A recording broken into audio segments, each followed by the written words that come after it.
وہ نیچر ہے، مادہ ہے، اس کے سوا کچھ نہیں، اس کا کوئی بنانے والا ہے اور نہ ہی کوئی تخلیق کرنے والا ہے۔ شروع سے ہی یہ مادہ ہے اور وقت بدلنے کے ساتھ ساتھ اس میں چینج آتے آتے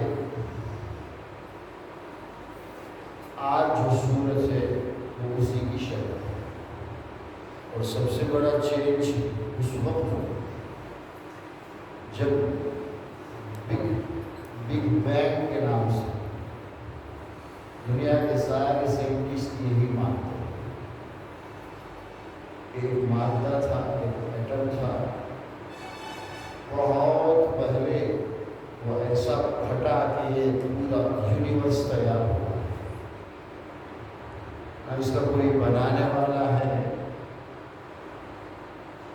یہ نیچر ہے بس۔ یہ بہت سارے لوگوں کا عقیدہ ہے، جتنے بھی اللہ کے خالق کے منکر لوگ ہیں جو نہیں مانتے، وہ یہی کہتے ہیں یہ جو کچھ ہے یہ خود بخود بن گیا ہے، اسے بنانے والا کوئی نہیں ہے۔ اللہ کا انکار کرنے والا ہمیشہ سے رہے ہیں، اور آج جب سائنس نے بہت زیادہ ترقی کر لی تو اس طرح کے لوگوں کی بھی بہت زیادہ تعداد بڑھ گئی۔ وہ ہمیشہ یہی بات کرے، اور کچھ لوگ وہ ہیں جو کہتے ہیں کہ ہر چیز میں خدا ہے۔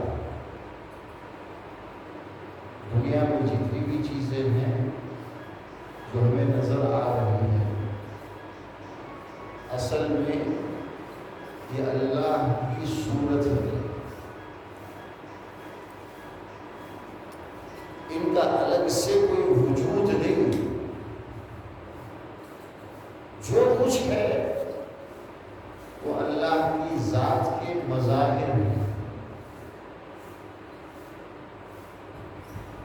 سب کچھ اللہ کا ہی حصہ ہے۔ یہ بھی بہت سارے لوگ کہتے ہیں، اور کچھ لوگ یہ کہتے ہیں کہ دنیا کی بہت ساری چیزوں میں اللہ جو ہے حلول کر جاتا ہے۔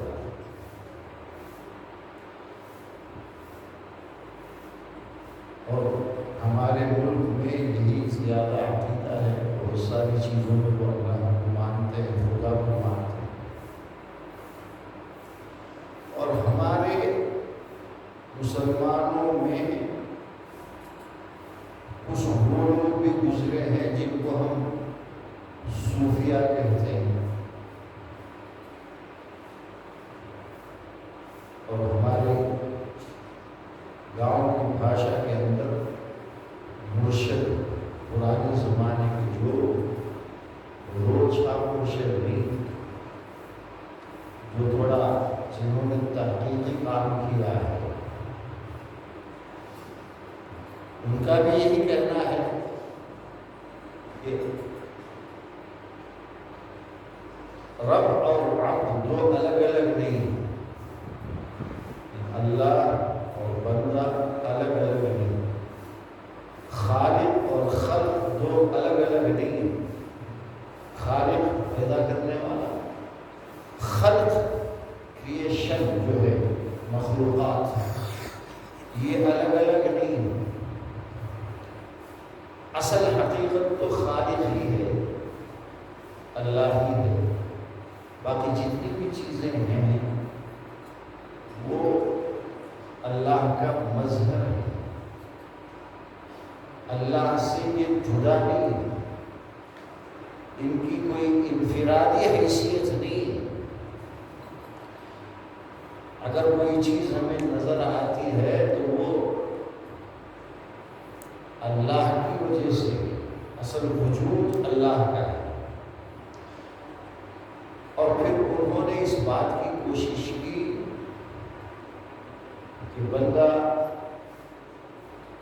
اس کا مقصد یہ ہونا چاہیے کہ وہ اللہ سے جا کر ملے، اللہ تک پہنچے، اللہ کی ذات میں وہ فنا ہو جائے۔ جب اللہ کے علاوہ کوئی چیز ہے ہی نہیں ہے اور سارے انسان، دنیا کی ساری چیزیں اللہ کے ہی مظاہر ہیں، اللہ ان چیزوں کے ذریعے سے سامنے آتا ہے، تو یہ چیزیں اللہ میں مل کر اپنے آپ کو اللہ میں ملا سکتی ہیں، اور اس کے لیے انہوں نے بڑی محنتیں کی۔ کچھ ایسے ذکر و اذکار ایجاد کیے جس کا اسلام سے کوئی تعلق نہیں۔ کیوں؟ ایک نئی چیز انہوں نے نکالا کہ ہمیں اللہ میں شامل ہو جائے۔ محنت کرتے کرتے ہم اللہ کے قریب پہنچ کر اللہ میں ہم شامل ہو گئے، ہم اپنے وجود کو ختم کر کے اللہ میں ہمیں شامل ہو جانا، اور اس کی اصطلاح بھی نکالی فنا فی اللہ کے نام سے۔ آدمی فنا ہو جانا ہے اللہ کی ذات میں، اسی کی ذات سے اللہ نے ہمیں نکالا ہے۔ ہمارا کام یہ ہے کہ ہم اسی کی ذات میں جا کر کے مل جائے، ختم ہو جائے۔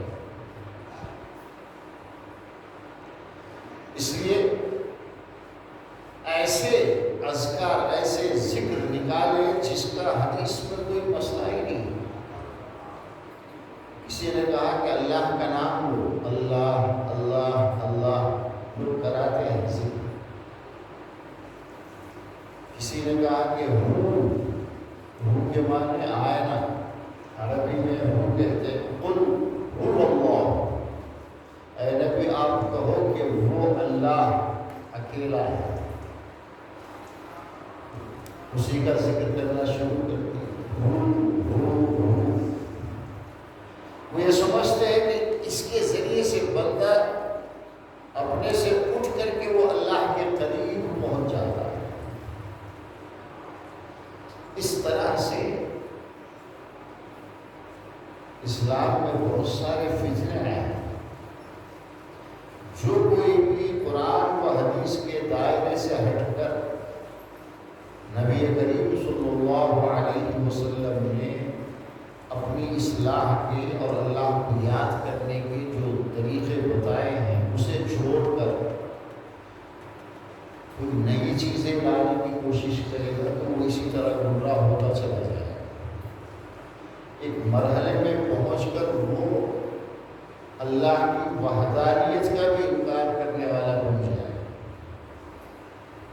پھر وہ یہ کہے گا کہ کوئی مخلوق ہے ہی نہیں، سب خالق ہے۔ جو کچھ دنیا میں نظر آ رہا ہے وہ صرف اللہ کی شکلیں ہیں، اللہ کے مظاہر ہیں،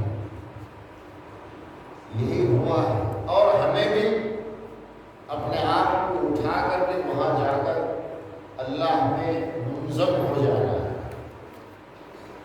ایک بندے کا حقیقی جو مقصد ہے وہ اللہ میں فنا ہو جائے، اللہ میں جا کر اپنی ہستی کا خاتمہ کر دے، ٹرمینیشن،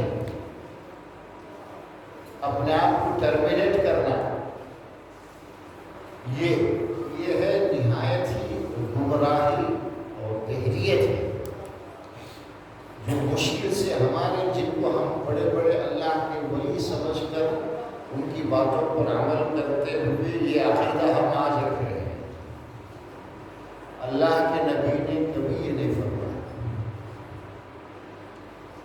اللہ کے نبی اور قرآن حکیم ہم سے یہی چاہتے ہیں کہ ہم اللہ کو خوش کریں، اللہ کے حکموں کے مطابق عمل کریں۔ بندہ اللہ سے جا نہیں ملے گا، بندے کا کمال یہ ہے کہ وہ اللہ کو دیکھ لے، اپنے آپ کو اس لائق بنا لے کہ وہ اللہ کو دیکھ سکے، چونکہ اللہ کو دیکھنا یہ سب سے بڑی نعمت ہے۔ جنت کی سب سے بڑی جو نعمت جس کا جنتی انتظار کریں گے، باقی چیزوں کے لیے ان کو انتظار کرنے کی ضرورت نہیں ہے۔ وَلَكُمْ فِيهَا مَا تَشْتَهِي أَنفُسُكُمْ وَلَكُمْ فِيهَا مَا تَدَّعُونَ۔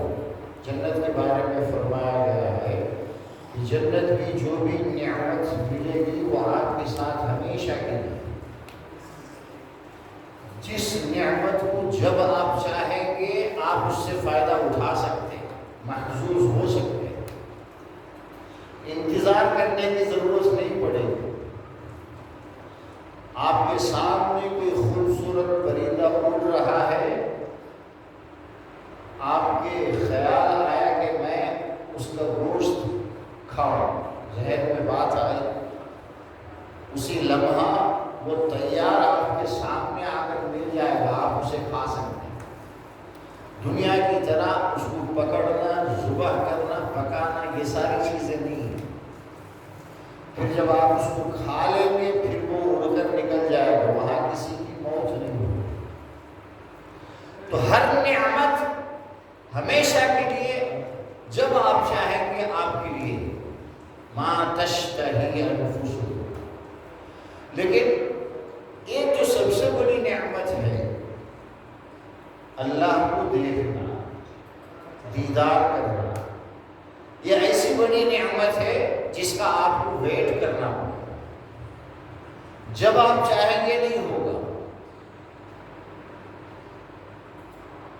ہفتے میں ایک بار ایک ٹائم ہوگا جسے ہر جنتی جان رہا ہوگا، اسی میں انتظار کے بعد وہ گھڑی آئے گی جس سے آپ محظوظ ہوں گے، اللہ کا دیدار ہوگا۔ ہم اپنے آپ کو اس لائق بنا لیں، اپنے دل کی صفائی کر لیں، اپنے اخلاق کو درست کر لیں۔ اس کے لیے اللہ کے نبی نے مختلف چیزیں بتائی۔ سبحان اللہ، الحمدللہ، لا الہ الا اللہ، اللہ اکبر، یہ اللہ کے نبی نے ہمیں سکھایا ہے۔ اسے بہت زیادہ ہر نماز کے بعد، رات کو سونے سے پہلے،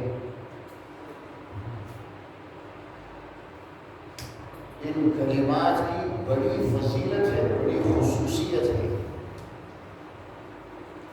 یہ کلمے اس دنیا میں بھی آپ کو راحت پہنچا سکتے ہیں، آپ کی تکالیف کو دور کر سکتے ہیں، آپ دن بھر جو محنت اور مشقت کرتے ہیں اس سے آپ کو عافیت دے سکتے ہیں۔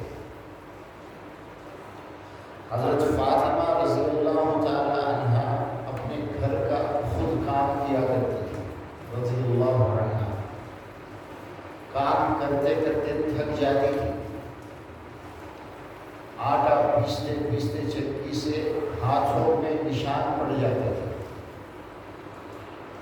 ایک بار اللہ کے نبی کی خدمت میں بہت سارے غلام نوکر چاکر آئے۔ حضرت علی اور فاطمہ میں بات ہوئی رضی اللہ عنہما کہ ہم بھی گھر کے کام کے لیے ایک نوکر مان لیں گے۔ چنانچہ حضرت فاطمہ اللہ کے نبی کے گھر تشریف لائے۔ اس وقت اللہ کے نبی گھر میں نہیں تھی۔ حضرت عائشہ سے بات ہوئی اور پھر چلی گئی۔ بعد میں اللہ کے نبی جب گھر تشریف لائے تو حضرت عائشہ نے بتایا کہ فاطمہ آئی تھی اور قصہ یہ تھا۔ تو اللہ کے نبی رات میں سونے سے پہلے حضرت فاطمہ کے گھر پہنچے۔ وہ سب سونے کی تیاری میں تھے، وہ اٹھنا چاہ رہے تھے۔ اللہ کے نبی نے کہا نہیں، آرام کرو، آپ بھی آ کر کے ان کے ساتھ بستر میں بیٹھ گئے اور یہ فرمایا کہ مجھے پتہ چلا ہے کہ تم ایک خادمہ، ایک خدمت کرنے والے کے لیے تم میرے پاس آئی تھی، آج تمہیں مجھ سے اچھی بات بتاتا ہوں کہ میں تمہیں کوئی نوکر دوں جو تمہارا تمہارے گھر کے کاموں میں ہیلپ کرے تمہاری، اس سے اچھی بات میں بتاتا ہوں۔ اللہ کے نبی نے یہ فرمایا، رات کو جب سونے کا وقت ہو، سارے کام ختم کر کے جب سونے لگو، بستر پر آ جاؤ تو 30 پر 3 بار سبحان اللہ پڑھو، 30 پر 3 بار الحمدللہ پڑھو، اور 30 پر 4 بار اللہ اکبر پڑھو۔ یہ تمہارے لیے ایک خادم سے بڑھ کر ہے، ایک کام کرنے والا جو تمہارے کام کرے، اس سے بڑھ کر یہ ہے کہ تم خود کام کرو اور سونے سے پہلے یہ 3 بات جو ہے 100 بار پورا کرو۔ 30 پر 3 بار سبحان اللہ، 30 پر 3 بار الحمدللہ، 30 پر 4 بار اللہ اکبر۔ جب تم یہ پڑھو گی یہ تمہارے لیے بہتر ہوگا، یعنی کہ تمہاری تکان بھی اللہ دور کرے گا، دن بھر کے کاموں سے جو تمہارے جسم میں کمزوری آتی ہے اسے بھی اللہ دور کرے گا۔ یعنی ایک نوکر سے جو تمہیں فائدہ ہو سکتا ہے، یہ 3 کلمے 100 بار پڑھنے سے اس سے زیادہ فائدہ ہو۔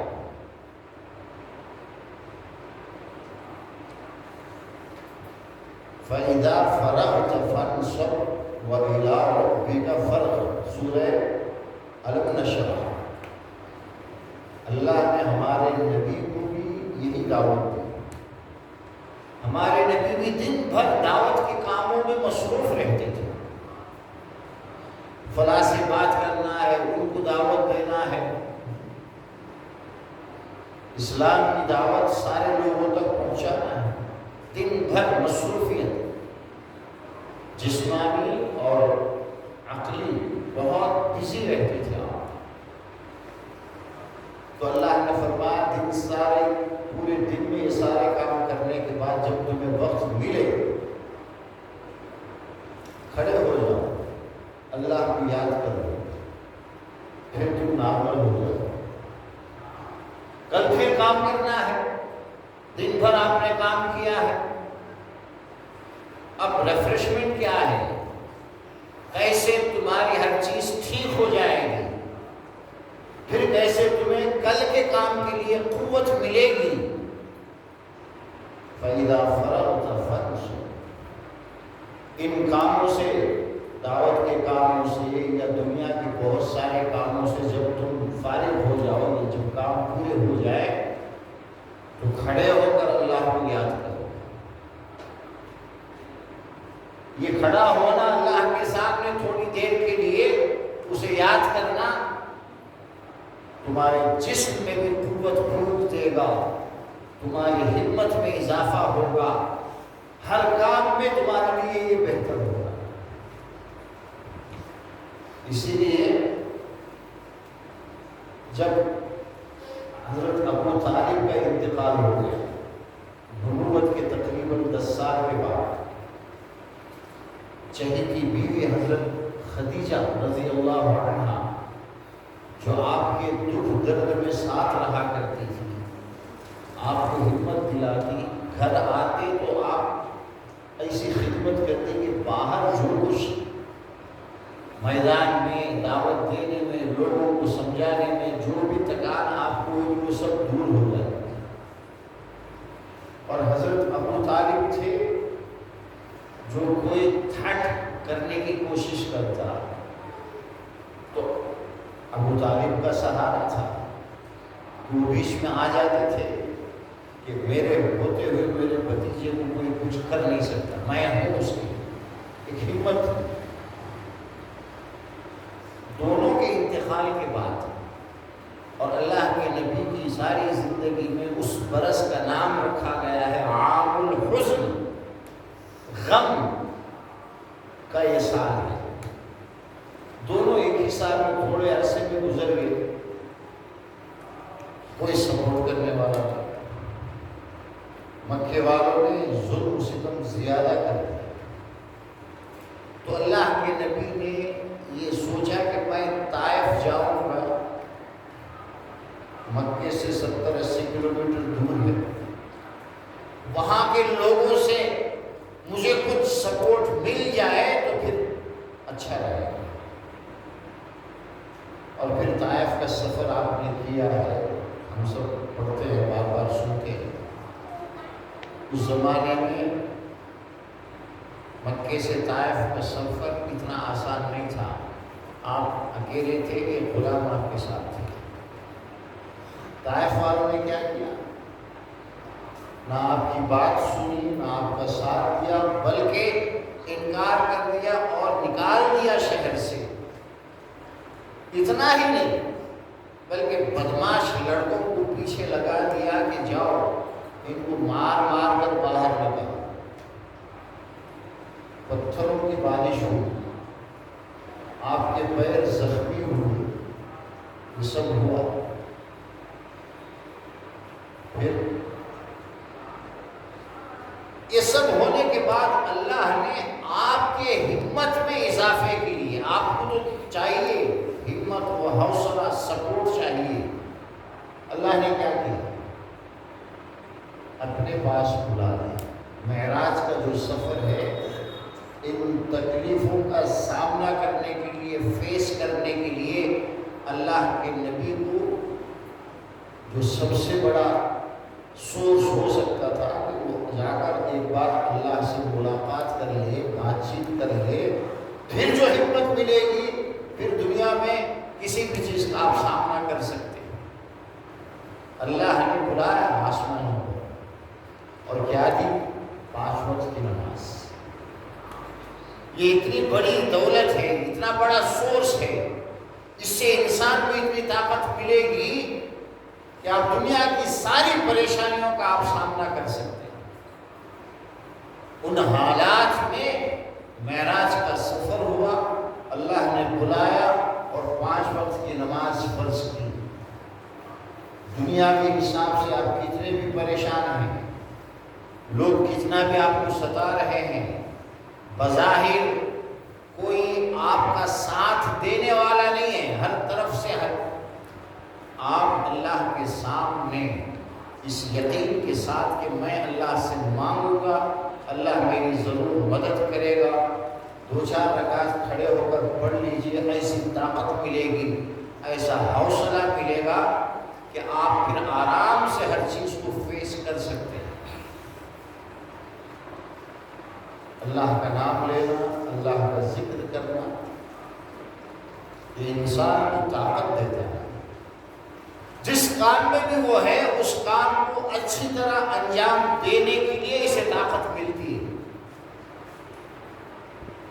دنیا کے کاموں میں بھی یہ نماز آپ کے لیے ہیلپ فل ہوگی. آپ کو ہر پریشانی سے یہ نماز بچائے. تو اللہ کے نبی نے تو یہ سکھایا ہے، جو الفاظ اللہ کے نبی نے سکھائے. شام کو سونے سے پہلے سبحان اللہ، الحمدللہ، اللہ اکبر. کبھی اللہ کے نبی نے یہ نہیں سکھایا کہ تم اللہ اللہ اللہ پڑھتے رہو. کبھی اللہ کے نبی نے نہیں سکھایا کہ تم ہوں پڑھو. یہ لوگ خود ہی کچھ نہ کچھ نکالتے ہیں، خود بھی گمراہ ہوتے ہیں، دوسروں کو بھی گمراہ کرتے ہیں، بڑے بڑے لوگ. اور اس کا نام یہ رکھتے ہیں وحدت الوجود، یعنی جو کچھ ہے صرف ایک وجود ہے اس کا. جو کچھ ہمارے سامنے ہے، جو کچھ ہم دیکھ رہے ہیں، یہ صرف اللہ کا وجود ہے. اللہ کے علاوہ کوئی چیز نہیں ہے. جو کچھ ہمارے سامنے ہے وہ اللہ کی ذات کے مظاہر ہے. یہ بہت غلط بات ہے. غیر بھی یہی کہتے ہیں ہر چیز میں اللہ ہے، اس میں بھی، اس میں بھی، اس میں بھی. یہ اسلام کا عقیدہ نہیں ہے. یہ ضرور ہے کہ ہر چیز کو پیدا کرنے والا اللہ تبارک و تعالی ہے، خالق کل شیء. ہر چیز کو اسی نے بنایا. هل اتى على الانسان حين من الدهر لم يكن شيئا مذکورا، اس کے بنانے سے پہلے کچھ نہیں تھا، نہ مادہ تھا نہ میٹیریل تھا، کچھ نہیں تھا، نہ زمین نہ آسمان نہ یونیورس کی کوئی چیز، کچھ نہیں، زیرو، صرف اللہ کی ذات اور کوئی نہیں۔ پھر اللہ نے اس کائنات کو بنانا چاہا اور اس نے بنایا، ایک ایک چیز اسی نے بنائی، یہ کائنات بن کر ہمارے سامنے ہے۔ وہ خالق ہے اللہ تبارک و تعالی، اس نے ہر چیز کو بنایا ہے، یہ ساری چیزیں اس کی ذات سے اس کا کوئی تعلق نہیں ہے، ان چیزوں کا اللہ میں سے یہ چیزیں نہیں نکلی اور نہ یہ اللہ میں واپس جائیں گے۔ یہ عقیدہ کفری عقیدہ ہے، یہ ایمان والوں کا عقیدہ نہیں ہو سکتا۔ اپنی ذات میں سے حصے نکال کر کے اللہ نے دنیا نہیں بنائی، اللہ کو تو آرڈر کی ضرورت ہے، انما امرہ اذا اراد شیئا ان یقول له کن فیکن، وہ کچھ بھی بنانا چاہے وہ بول دے، حکم دے دے، وہ چیز تیار ہو جائے۔ خلق السماوات والارض فی ستۃ ایام، زمین اور آسمان اور جو کچھ اس میں ہے 6 دنوں میں اللہ نے پیدا کیا۔ یدبر الامر من السماء الى الارض، زمین سے آسمان تک جو کچھ ہو رہا ہے وہ صرف اللہ کی تدبیر سے ہو رہا ہے۔ یہ کائنات میں جو نظام جو چل رہا ہے یہ اللہ کے چلانے سے چل رہا ہے۔ ہر چیز کو اللہ پیدا کیا، چلا رہا ہے، اور کوئی بھی چیز اس وقت تک ہے جب تک اللہ تبارک و تعالی چاہے، اور کسی چیز کو اللہ فنا کرنا چاہے، ختم کرنا چاہے، وہ چیز ختم ہو جاتی ہے۔ بڑے بڑے نبی اس دنیا سے چلے گئے، حضرت نوح علیہ السلام 950 سال رہے ہیں، وقت آیا ان کی بھی موت ہو گئی، وہ اس دنیا سے چلے گئے۔ اب دنیا میں تو اس جو ظاہر اس میں تو نہیں، وہ ان کا وجود ہے وہ کسی اور عالم میں ہے۔ پہلے انسان حضرت آدم علیہ السلام کو اللہ نے جب نہیں بنایا تو کوئی بھی نہیں تھے۔ انی جاعل فی الارض خلیفہ، فرشتے پہلے ہی سے تھے، ان کے سامنے جب اللہ نے اپنا ارادہ ظاہر کیا کہ میں اپنا ایک خلیفہ بنا کر دنیا میں بھیجنا چاہتا ہوں، فرشتوں نے یہی کہا نا۔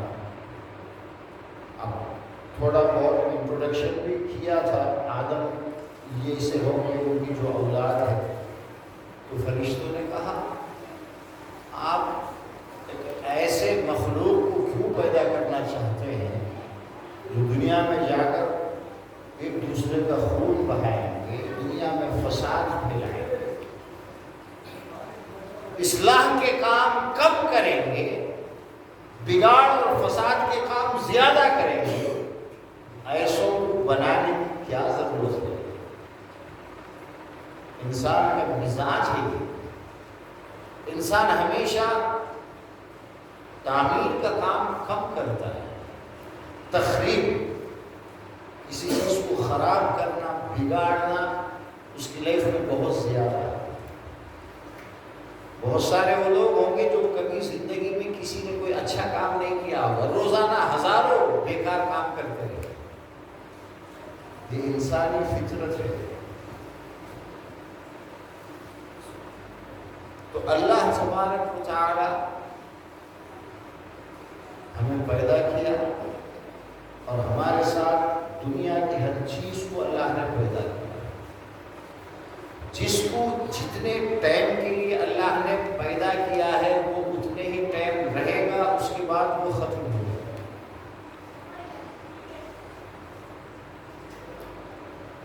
بڑی بڑی چیزیں دنیا میں آئی اور چلی گئی، اور قیامت کے دن انسان اور جنات کے علاوہ اور جو چیزیں آپ کو نظر آ گئی، جانور، یہ وہ سب اس دنیا کی سب ختم ہو گئے، اور پھر وہاں سے ایک الگ دنیا شروع ہو۔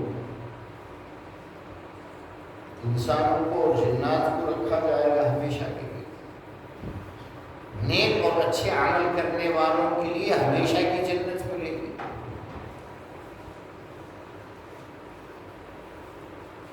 جو کچھ اللہ نے ہمیں دیا ہے، عقل، مال و دولت، سورس، جتنی بھی ہمیں چیزیں اللہ نے دیا ہے، اس کی مرضی کے مطابق لگانا، یہ ہمارا اس دنیا میں آنے کا مقصد ہے۔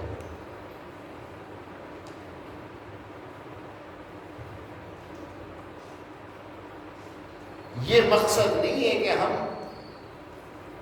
اصل چیز کو بھول کر کے نئی نئی چیزیں نکال کر خود ہی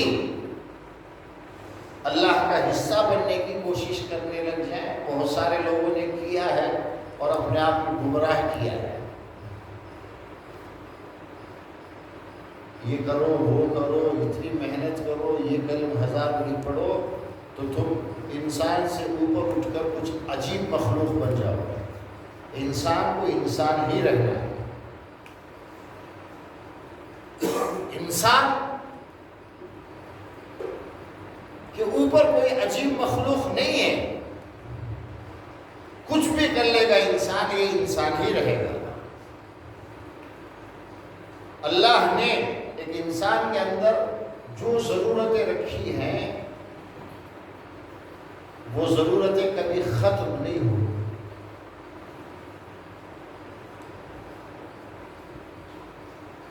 حب الخیر لشدید، اللہ نے فرمایا ہم سب کے اندر، ہر انسان کے اندر مال کی محبت اللہ نے رکھی ہے۔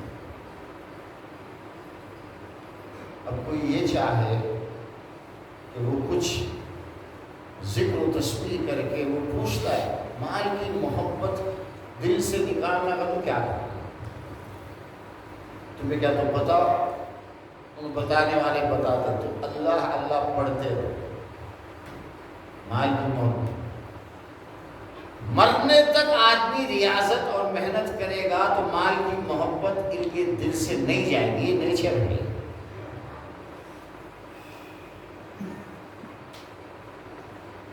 مال کی محبت دل سے نکالنے کی بات نہیں ہوگی۔ جو مال اللہ نے آپ کو دیا ہے، آپ نے کمایا ہے، اس کا استعمال کیسے کرنا ہے تاکہ اس سے اچھا رزلٹ نکلے۔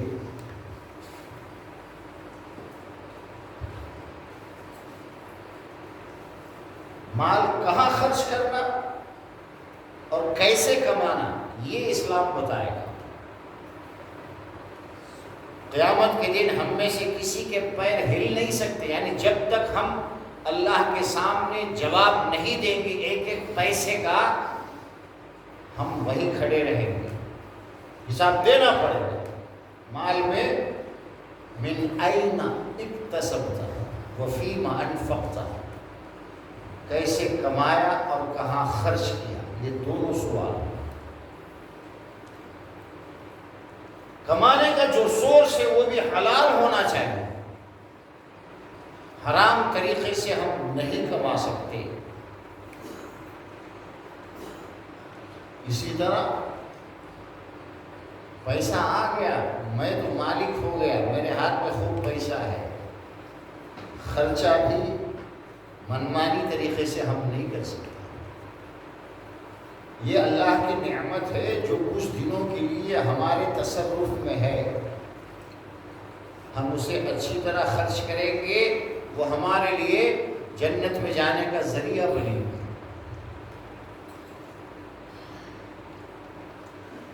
غزوہ تبوک کا ٹائم تھا. نبی کریم صلی اللہ علیہ وسلم بڑی تیاری کے ساتھ ایک ہی بار جنگ کے لیے نکلے ہیں.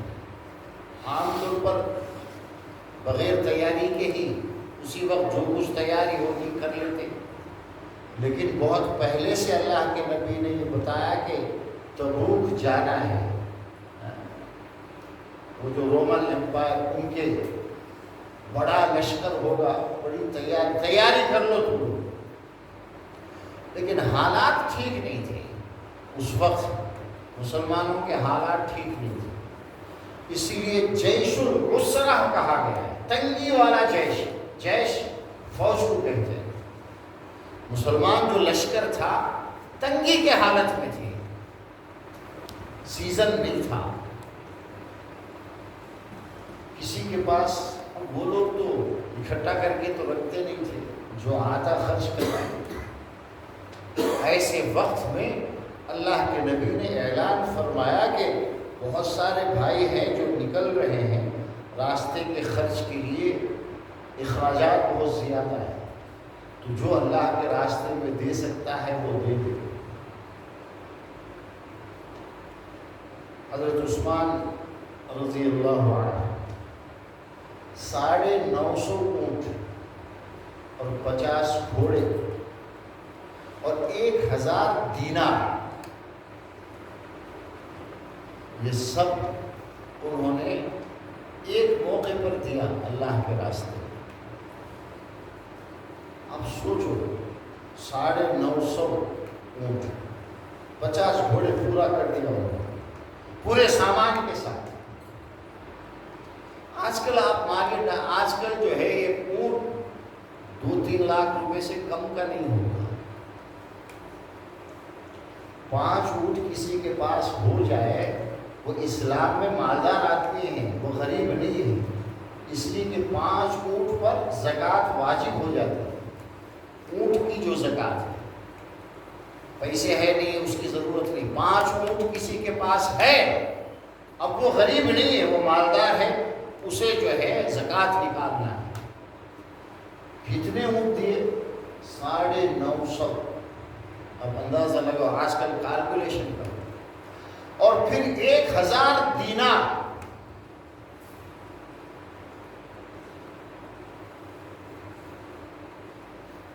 دینار جو ہے سونے کے سکے کو کہا جاتا ہے.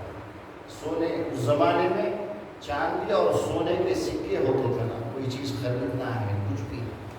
آج کل کی طرح جو ہے کرنسی نہیں تھی، کاغذ کے نوٹ تو تھے نہیں. چاندی کے زیادہ ہوتے تھے اور سونے کے بھی سکے ہوتے تھے.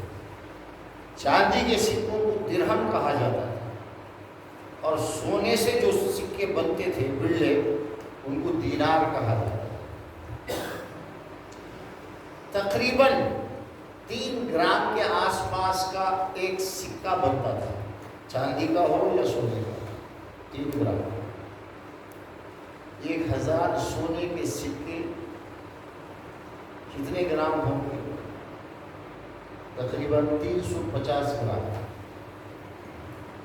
جب وہ لا کر کے اللہ کے نبی کے گود میں ڈال دیا انہوں نے 1000. حضرت عبدالرحمن جو اس حدیث کے راوی کو فرماتے ہیں، اللہ کے نبی بار بار اس کو دیکھ رہے تھے سکوں کو اور بڑے خوش تھے، اور یہ فرمایا کہ عثمان نے آج جو اللہ کے راستے میں اس نے دیا، اس سے اس نے جنت خرید لی ہے. آج کے بعد اگر کوئی الٹا سیدھا کچھ کرے گا بھی تو اسے نقصان نہیں ہوگا، وہ جنت میں ضرور جائے گا. ایمان والا اس لیے پیسہ کماتا ہے کہ وقت ملنے پر کبھی کچھ ایسا کام وہ کرے جس کے ذریعے سے جنت خرید لے. ان اللہ اشتری من المؤمنین انفسهم واموالهم بان لهم الجنہ. ہمارے مال اور ہماری جانوں کو اللہ نے جنت کے مقابلے میں خرید لیا ہے. جب دین کی بات ہوگی تو ہماری جان بھی ہماری نہیں ہے، ہمارا مال بھی ہماری، جو کچھ ہے سب اللہ کے راستے میں رکھنا ایک ایمان والے کی علامت ہوتی ہے. وہ صرف باتوں سے دین پر عمل نہیں کرے گا، وہ اپنا مال بھی لگائے گا، اپنی طاقت بھی لگائے گا، سب کچھ کرے گا. شروع سے ایماندار انسان تھے. مکے میں جیسے ہی اللہ کے نبی نے اعلان کیا مسلمان ہو گئے. شروع میں ہی بہت رچ تھے, اچھے حساب سے رہتے تھے. ان کے جو چچا جو تھے حکم نام تھا, بڑے دشمن تھے. کہا کہ تم کو چھوڑنا پڑے گا. ان کو باندھ کے رکھا, پریشان کیا, بہت کچھ کیا, لیکن نہیں مانے. اپنا آرام راحت چھوڑ کر کے اس زمانے کے اندر حبشہ کا ہجرت کیا اسلام کے لیے. اپنی نعمتوں کو چھوڑ دیا, اپنے آرام کو چھوڑ دیا, سب. اپنی بیوی کو لے کر ہجرت کر کے حبشہ سے. کہاں حبشہ ہے؟ مکہ کہاں ہے؟ سعودی عرب کے اندر مکہ ہے, ہم سب جانتے ہیں. حبشہ آج کل ایتھوپیا کے نام سے ایک ملک ہے جو افریقن کھنڈم میں ہے. افریقہ کھنڈم ہزاروں کلومیٹر دور.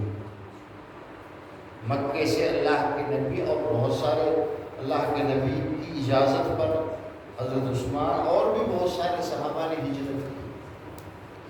تو صحابہ جو تھے وقت اور سارے سورس جو ان کے پاس ہوتے وہ اللہ کے حکم پر عمل کرتے ہوئے سب لگا دیتے تھے.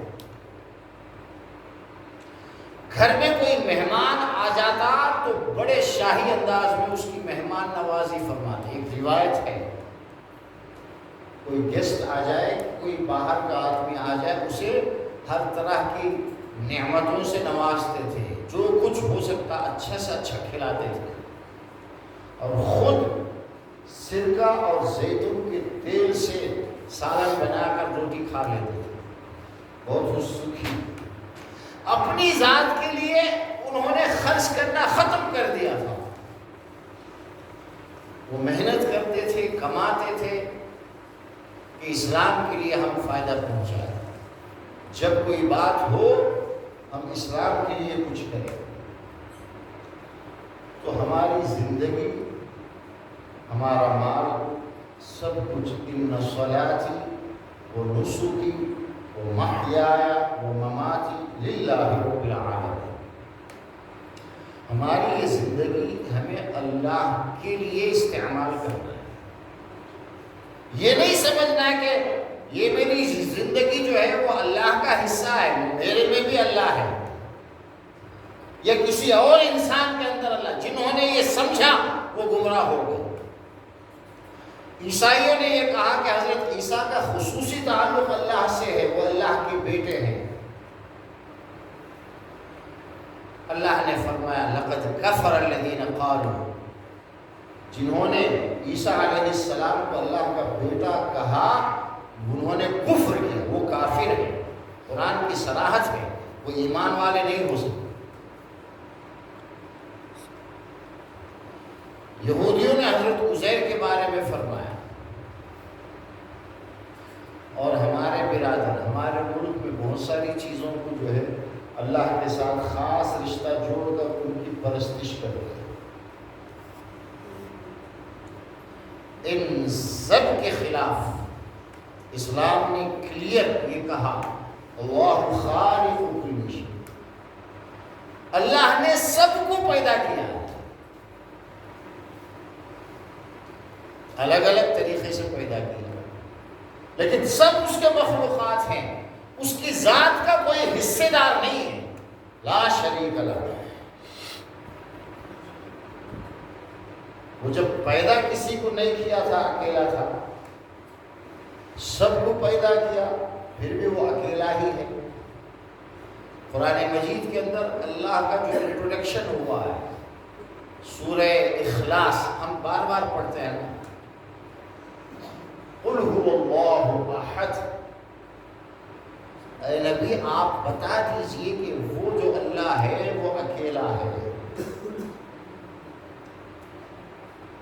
وہ کسی کا کوئی حصے دار نہیں ہے, وہ کسی کا کوئی شریک نہیں ہے.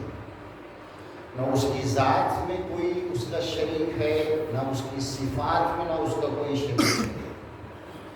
ذات میں شریک کا مطلب اللہ کی جو ذات ہے اس کا کوئی حصے دار نہیں، اس میں سے جدا کر کے اللہ نے کسی کو نہیں بنایا۔ میری ذات کا حصے دار کون ہوگا؟ میری اولاد ہوگی جو میرے خون سے تیار ہوئی۔ میں کس کا حصے دار ہوں؟ ہمارے ماں باپ کا میں، ہم برابر ہیں، حصے دار ہیں۔ جو بچہ جس ماں باپ سے پیدا ہوتا ہے وہ آپس میں شریک ہیں، ایک دوسرے کے ساتھی ہیں، حصے دار ہیں۔ حضرت حضور صلی اللہ علیہ وسلم نے فرمایا تھا نا، حضرت فاطمہ میری جگر کا ٹکڑا ہے۔ حضرت فاطمہ ہمارے نبی کا حصہ ہے، حسن حسین ہمارے نبی کے حصے ہیں، ان کے نواسے ہیں نا، سارے انسان۔ اور ہم سب دنیا بھر کے جتنے بھی انسان ہیں، ہم اپنے ابا جو پہلے آدم علیہ السلام کی اولاد ہیں، اسی لیے ہم ان کو ابا جان کہتے ہیں۔ کلکم من آدم و آدم من تراب، تم سب آدم سے ہو، اور آدم کو اللہ نے مٹی سے پیدا کیا۔ اور کل پرسوں ایک حدیث گزری ہے نا کہ بچہ جب 120 دن کا ہوتا ہے ماں کے پیٹ میں تو فرشتہ آتا ہے اس میں روح پھونکنے کے لیے اور اس کی تصویر کشی کرنے کے لیے۔ پہلے 20 دن وہ جو ہے خون کا ہی نطفہ رہتا ہے، پانی کا ایک قطرہ، بعد میں پھر 40 دنوں تک وہ خون کا منجمد جمے ہوئے خون کا ایک ٹکڑا ہوتا ہے، اس کے بعد 30 دنوں تک گوشت کا ٹکڑا بن جاتا ہے۔ فخلقنا النطفة علقة، نطفہ منی کو کہتے ہیں،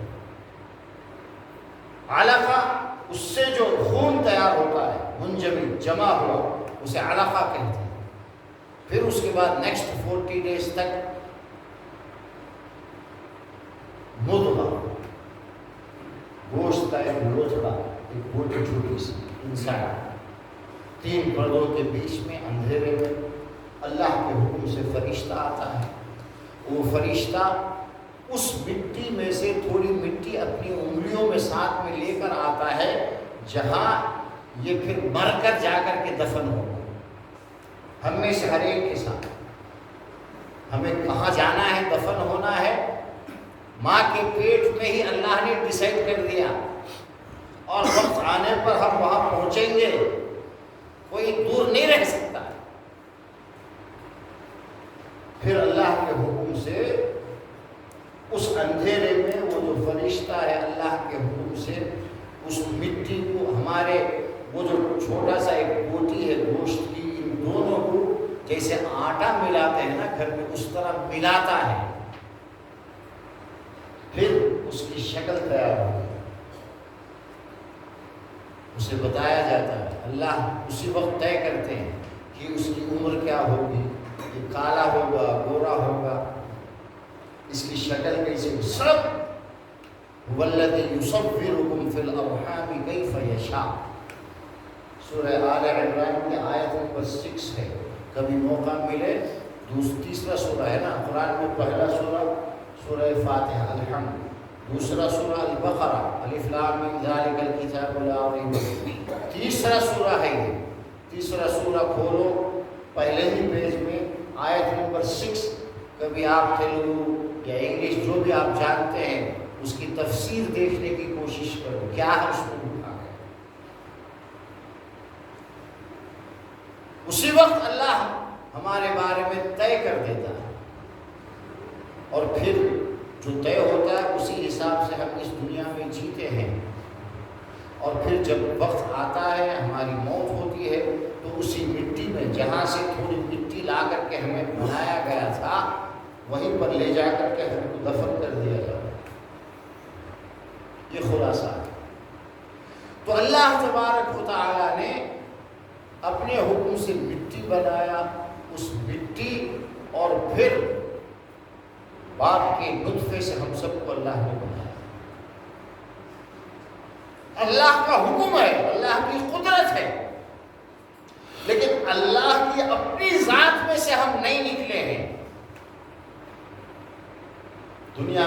سارے لوگ اسی لیے گمراہ ہو گئے ہیں۔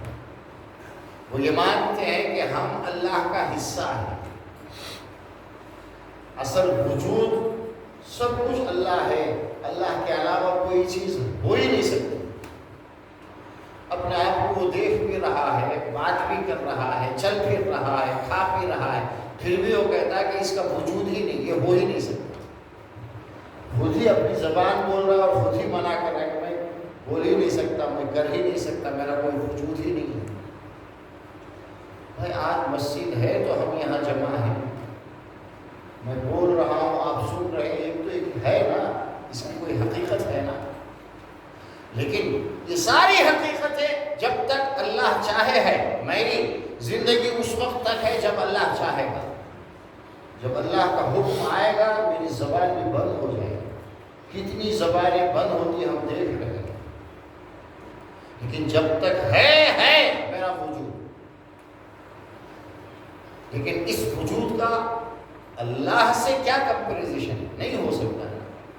لیس کمثلہ شیء، اس کے جیسا کوئی ہو ہی نہیں سکتا ہے، نہ ذات میں ہو سکتا ہے نہ صفات میں ہو سکتا ہے۔ اللہ جو کام کرتا ہے کوئی کر نہیں سکتا۔ اندھیرے میں 3 پردوں کے اندر کوئی تصویر، کوئی کام کر کے بتائے انسان، دنیا کا کوئی بھی انسان بغیر روشنی میں اجالا نہیں تو کوئی کام کر نہیں سکتا۔ ہم کتنے کام پہ اچانک کرنٹ گیا، سارے کام بند ہو گئے، سامنے ماں کے پیٹ کے اندر، پیٹ کا ایک اندھیرا، پھر بچے دانی کا دوسرا اندھیرا، پھر بچہ جو ہوتا وہ بھی ایک کور کے اندر ہوتا ہے، 3 اندھیرے، اور اس کے اندر اللہ تبارک و تعالی ہماری آنکھیں کیسی ہوگی، ہمارا منہ کیسا ہوگا، سب کا اللہ بنا رہا ہے۔ یہ اس کی شان ہے۔ دنیا کا کوئی انسان یہ کام کر نہیں سکتا۔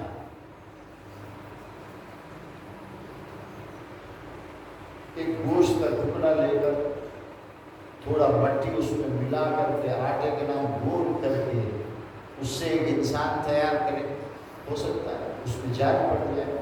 اللہ تو روز کر رہا ہے، لاکھوں لوگ دنیا میں پیدا ہوتے ہیں، یہ اللہ کی قدرت ہے، اور کوئی نہیں کر سکتا ہے، سب عاجز ہیں، زیرو ہے، کوئی بھی نہیں کر سکتا۔ لیکن کبھی کبھی اللہ تبارک و تعالی اپنے خاص بندوں کو تھوڑا سا پاور دیتا، جسے ہم معجزہ کہتے ہیں۔ حضرت عیسیٰ علیہ السلام کو اللہ نے یہ معجزہ دیا، وہ مٹی سے ایک شکل بناتے، ایک چڑی کی شکل، اور اس میں اللہ کے حکم سے پھونکتے، اس میں جان پڑتے اور اڑنے لگ جاتے تھے۔ یہ معجزہ ہے، یہ بتانے کے لیے یہ عیسیٰ اللہ کے نبی ہیں علیہ السلام، بہت معجزات دیتا ہے۔ اور کا کشتو بیاتی جسے ہم کہتے ہیں، حضرت عیسیٰ علیہ السلام ہاتھ لگا کے اس کی بیماری ختم ہو جاتی تھی۔ وَأُبْرِئُ الْأَكْمَحَ وَالْأَبْرَصَ، اسی طرح جو برس کا بیمار ہے، جسے وائٹ جو دھبے ہوتے ہیں، داغ پڑتے ہیں پورے بدن میں، کہیں کہیں اجلے جو نشان پڑتے ہیں، حضرت عیسیٰ علیہ السلام کو اللہ نے یہ طاقت دیا تھا، ایک معجزہ تھا کہ اسے چھو لیتے سارا غائب ہو جاتا، اور پورا جو جلد ہے جسم میں ایک دم صاف ہو جاتا۔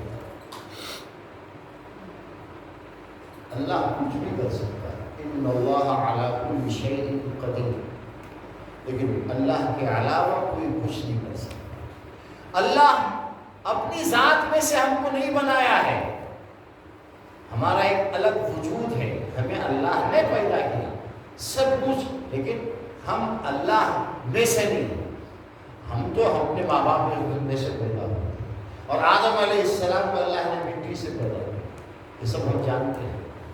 دنیا کی ہر چیز کو اللہ نے اپنے حکم سے بنایا ہے، دنیا کی کوئی چیز اللہ کا کوئی حصہ نہیں ہے۔ جب قیامت ہوگی سب کے سب ختم ہو جائیں، فَصَعِقَ مَنْ فِي السَّمَاوَاتِ وَمَنْ فِي الْأَرْضِ إِلَّا مَنْ شَاءَ اللَّهُ، سب مر جائیں، اکیلا اللہ رہے۔ موت کے فرشتے کو بھی موت آ جائے گی، کوئی چیز پھر اللہ دوبارہ اٹھائے گا حساب و کتاب۔ اکیلا ہمیشہ سے اللہ تبارک و تعالیٰ ہے اور ہمیشہ رہے گا۔ ہمارا جو وجود ہے اللہ کا احسان ہے، اللہ نے ہمیں پیدا کیا، ہمیں یہ ماننا ہے ہم سب کا خالق اللہ ہے، اسی لیے اسی ایک ہی عبادت ہمیں کرنا ہے۔ کبھی یہ نہ کہیں اس میں بھی اللہ ہے، اس میں بھی اللہ ہے، وہ بھی اس کی بھی پوجا کر سکتے ہیں، اس کی بھی کر سکتے ہیں، سب واہیات باتیں۔ اور کوئی بھی آپ کو یہ بتائے کہ یہ پڑھ لو بہت بن جاؤ گے، عجیب طاقت تمہارے اندر آ جائے گی۔ آج کل سکھاتے ہیں نا، چلے کرتے ہیں لوگ، یہ کر تو یہ آتا وہ آتا طاقت، یہ سب واہیات ہے، کوئی سسٹم نہیں ہے۔ جو کچھ ہے وہ اللہ کے نبی نے ہمیں بتایا ہے۔ آپ ذکر کیجئے اللہ کے نبی نے جو الفاظ بتائے، سبحان اللہ، الحمدللہ، اللہ۔ ایک بار اللہ کے نبی نے حضرت فاطمہ علی کی یہ بات بتائی، حضرت علی فتح فرماتے ہیں ساری زندگی کبھی میرا ناغہ نہیں ہوا، ہمیشہ سونے سے پہلے یہ پڑھ کر ہی میں سوتا تھا۔ کسی نے پوچھا جب جنگ ہوئی حضرت معاویہ اور علی کے بیچ میں، دونوں کے بیچ میں جنگ ہوئی تھی، جنگ صفین کے نام سے، جس میں ہزاروں صحابہ شہید ہو گئے تھے، جنگ کا موقع ہے، حضرت علی جو ہے اپنے فوج کے کمانڈر تھے، امیر تھے، آپ خلیفہ تھے، ادھر سے حضرت معاویہ تھے، تو سارا کئی دنوں تک وہ جنگ ہوتی رہی۔ کسی نے پوچھا ان دنوں میں بھی کیا آپ سونے سے پہلے یہ پڑھتے تھے؟ حضرت علی نے فرمایا ان دنوں میں بھی میں پڑھتا رہا۔ ایک طرف جنگ ہے، اتنا بزی ہے، سب کچھ ہے، بہت زیادہ اپنے خاص لوگ بھی شہید ہو رہے ہیں، لیکن اس وقت بھی اللہ کے نبی نے جو بتایا تھا اس کو نہیں چھوڑا۔ سونے سے پہلے ضرور سبحان اللہ 30 پر 3 بار، الحمدللہ 30 پر 3 بار، اللہ اکبر 30 پر 4 بار، یہ پڑھ کر سونا۔ اچھی طرح یاد رکھیں، یہ پڑھنے کے لیے وضو کی ضرورت ہے، غسل کی ضرورت ہے۔ کوئی آدمی یہ سوچے کہ میں تو بیوی سے ملا ہوں، پانی ڈالیا نہیں ہے، کیا پڑھنا؟ نہیں، آپ آرام سے پڑھ سکتے ہیں، پڑھ کر ہی سونا۔ سونے سے پہلے کتنا ٹائم لگے گا؟ 1 منٹ 2 منٹ، اس سے زیادہ نہیں ہے، لیکن اس کے بڑے فائدے ہیں۔